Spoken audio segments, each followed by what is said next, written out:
We're looking at mindset shifts that need to happen in order for us to be the CEO that we want to be.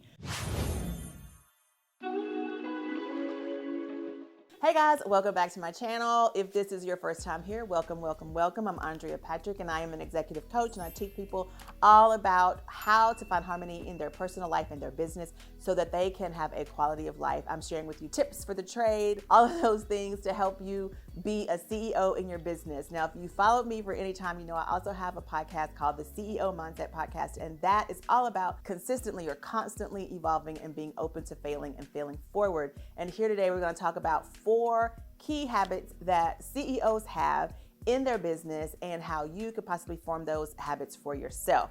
Now, definitely stick around to the end. I want to share with you a little bit about a program that I have coming up soon. It is definitely something that you're going to want to get on the reservation list for so that you get those discounts. So let's head on into the video today and let's talk about these 4 common habits that CEOs have that you can actually get yourself. I'm going to share with you how to form them. Let's start with number 1. The first thing is to continually be looking to grow and improve your revenue or your money bottom line. Now, this is important because as we begin to grow our businesses, sometimes we get lost in the minutia of all of the admin things that happen in growing our business, and we forget to look at the numbers and the money. Yes, we look at how much money we're bringing in, but we have to also pay attention to what is going out, whether or not those things are necessary, how we can improve the bottom line or stay in the black, if you will. And so there are a couple of things that are important for you to do to keep this top of mind. So the first is to do continuing education, always looking for what's coming next in your industry and becoming well read in that subject matter so that you can determine what you need to do for your own business to stay ahead of the curve, to stay ahead of the client, right? So that you can educate them. So continually looking for ways to improve your revenue or your bottom line will mean knowing what's coming next and then looking at ways that you can maybe implement that into a current product, maybe create a new product or collaborate with someone so that you can bring in that revenue, but always looking at your bottom line. If you want to be a CEO in your business and learn to work on it and not in it, very first thing you need to do is know how much money you have, where that money is coming in, where that money is going out, and then educating yourself on ways that you can always grow and continue to build on your business. The way that you can do this too is to adjust your money mindset. Now, I don't know if you've heard, but we have the CEO Circle. I will put the link in the description. You know I got you.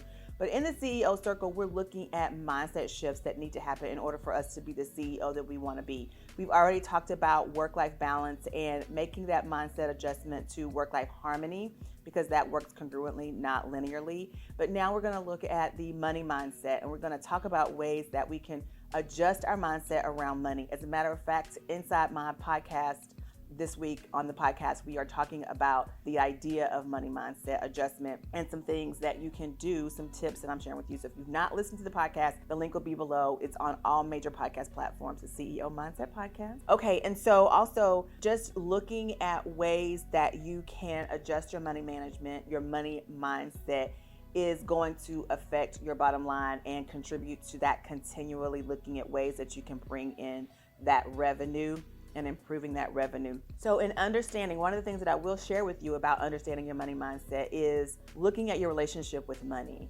I also have a great tool inside my BTB Business Journal. I worked with one of my very good friends, Jillian Verdun, who is a profit strategist, and she contributed to the BTB Business Journal by providing not only a checklist, but also a template for a budget. So if you have not grabbed your BTB Business Journal, go ahead and get that now. Again, that is linked in the description box below. Now, the next habit of a CEO is to develop a company culture.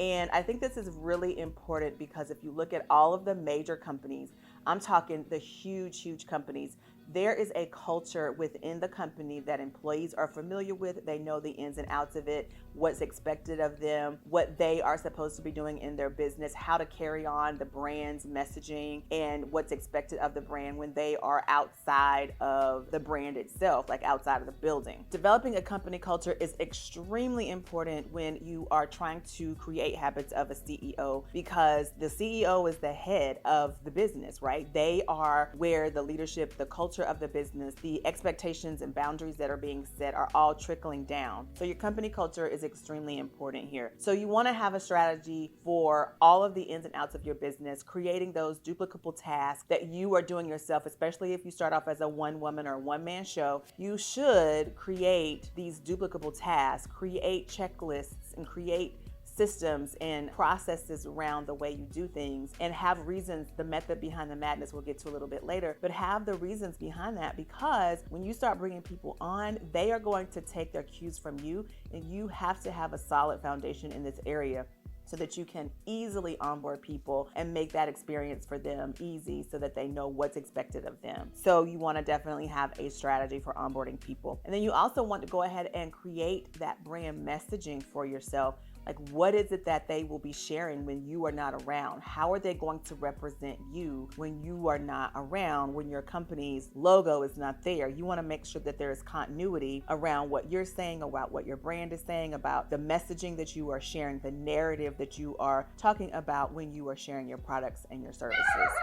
So how are you supposed to do that? Well, the first thing is, I truly believe that it's going to require you to create your personal framework. And we've talked about that so many times here on the channel, where it's your strengths, your limitations, your desires, and your non-negotiables. Understanding that and creating that framework is what is going to help you create that structure, those boundaries, and to manage those expectations. So that as you begin to build on a team, they already are coming into a platform, into a business that has been established, where they understand that they will be sharing the messaging that you've already created, and they will be building on that and making it easier for you to gain more and more exposure, and for you to really get to the places that you're trying to go with this new team, as long as everyone's on the same page in terms of the culture of your business. So CEOs really do have this on point, whether they're coming into an established business, larger businesses. You look at someone like a Mary Kay, there is definitely company culture there. They're makeup artists that are basically sort of a direct sales format for their business. They all understand the culture of Mary Kay and they abide by it. And so you can see that continuity and expect that consistency when you come in contact with that brand. So having your brand culture established is definitely a habit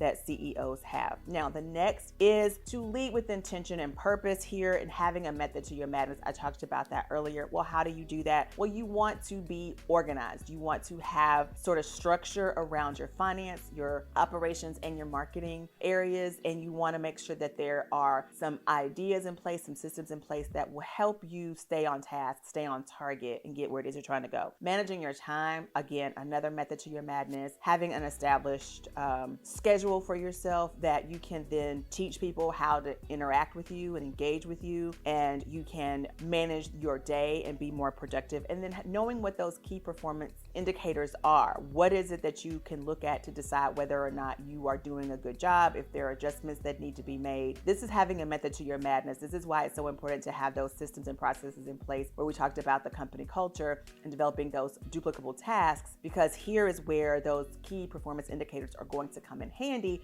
so that you will know where exactly to tweak, and you won't be like searching the entire structure of your business trying to figure out where the problems are. You'll know exactly where they are because you have the systems in place, you know the mechanisms that need to be adjusted, and when you look at these key performance indicators, they'll tell you what you need to do to make those changes. That does it. Let's run over them one last time so that you know what these 4 habits of a CEO are and how you can actually make the adjustments to get them yourself. The first one is to continually look at ways to improve your revenue. The next is to understand your relationship with money. And then next, you are going to lead with intention and have a method to your madness. And then lastly, you're going to develop a company culture so that you can have a strategy to grow your business and bring on new team members.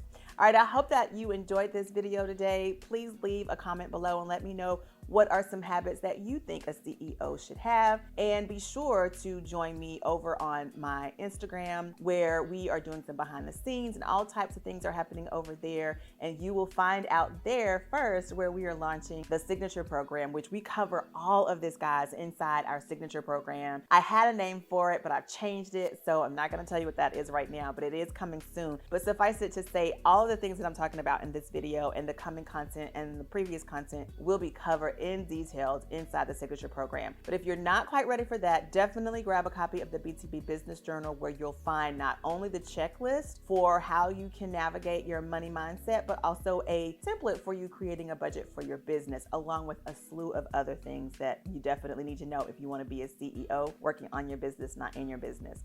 All right, guys, thank you so much for watching, and I look forward to seeing you again next week. Bye.